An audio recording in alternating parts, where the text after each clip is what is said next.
This is OwlUp, where learning happens in minutes, not hours. For a deeper journey, explore all our courses at owlup.co. Now, let's dive in.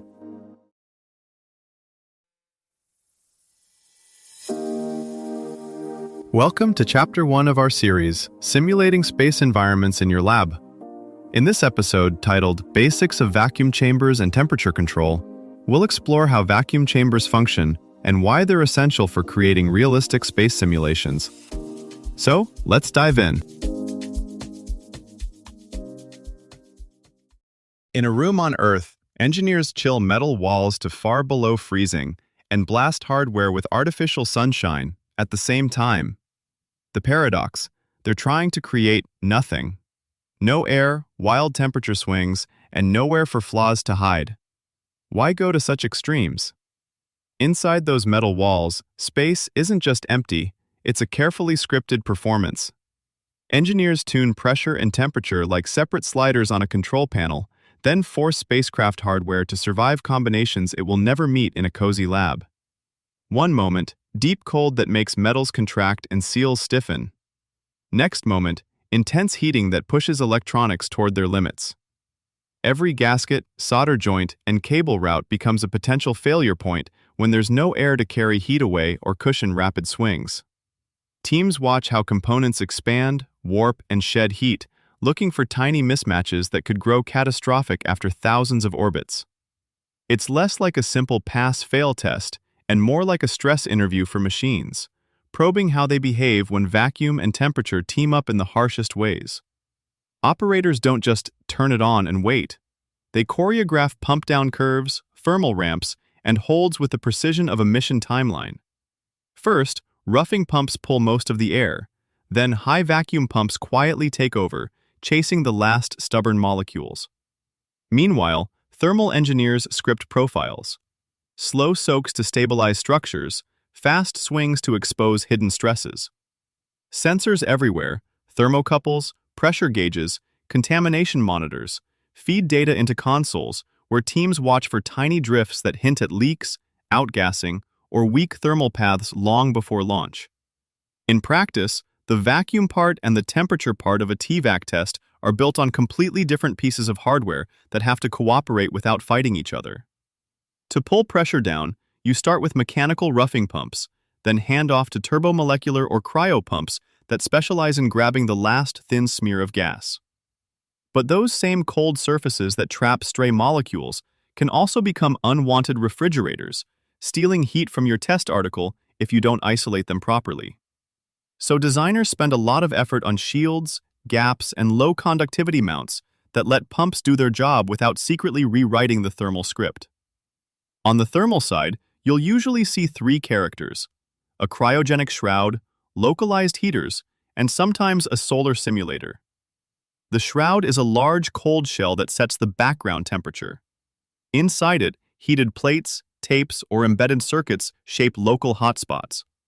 If you add a solar simulator, its light has to hit the hardware cleanly, but not roast the chamber itself, so optical paths, baffles, and window coatings become part of the thermal design as much as the optics design. The tricky part is coupling and isolation. You want the test article to feel the chamber radiating at it, but not be structurally welded to it in a way that bypasses the intended gradients. That's why you'll see delicately machined support struts, structurally stiff, thermally stingy. It's similar to a high-end gaming PC case where airflow, heat pipes, and fans are arranged so each component runs at its own target temperature without cooking its neighbors. Then there's time. A realistic thermal cycle is not just cold then hot.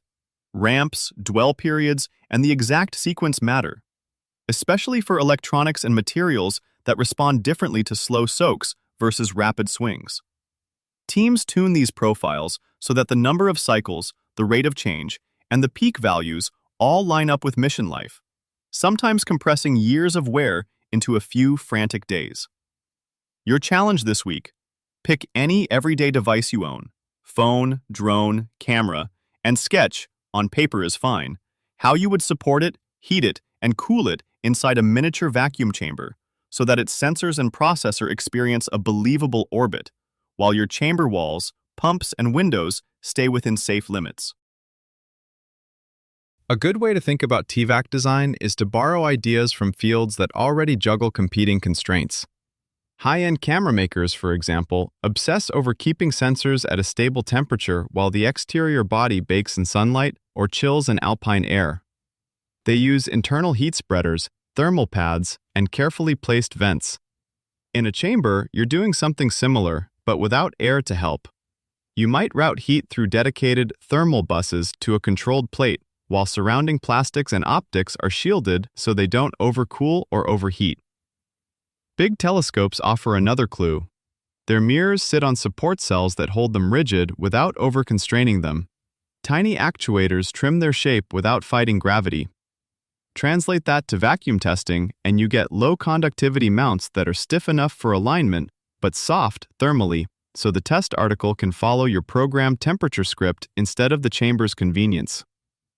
As chambers evolve, they become rehearsal stages for entirely new kinds of missions. Future rigs won't just chill hardware, they'll mix exotic gases, extreme cold, and precise lighting to mimic Venus skies or Europa's shadowed crevices. Think of them as programmable weather factories for other worlds.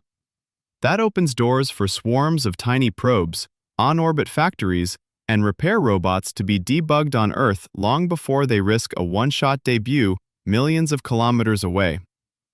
In the end, a vacuum chamber is less a metal can and more a rehearsal stage for future missions. By scripting pressure and temperature together, teams uncover how designs age, drift, or barely hang on at the edges of their specs. The payoff is subtle: fewer surprises in flight, tighter margins on mass and power, and bolder ideas that still launch with quiet confidence. To go deeper, here are 3 next steps. 1.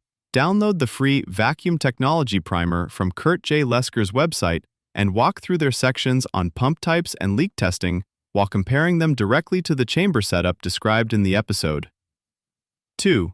Open Lesker's or MDC Vacuum's online catalogs and spec out a simple starter system on paper: chamber, KF fittings, valves, thermocouples, and a roughing pump that could realistically hit the pressures and temperature ranges mentioned in the show. 3. Grab a copy of Foundations of Vacuum Science and Technology, O'Hanlon, or The Foundations of Vacuum Coating Technology, Maddox, and read the chapters on outgassing and thermal management. Then sketch how you'd redesign the episode's example setup to reduce outgassing and improve temperature uniformity using those principles. This was OwlUp, your daily step forward. To keep learning with structured courses and more insights, go to owlup.co. Until tomorrow!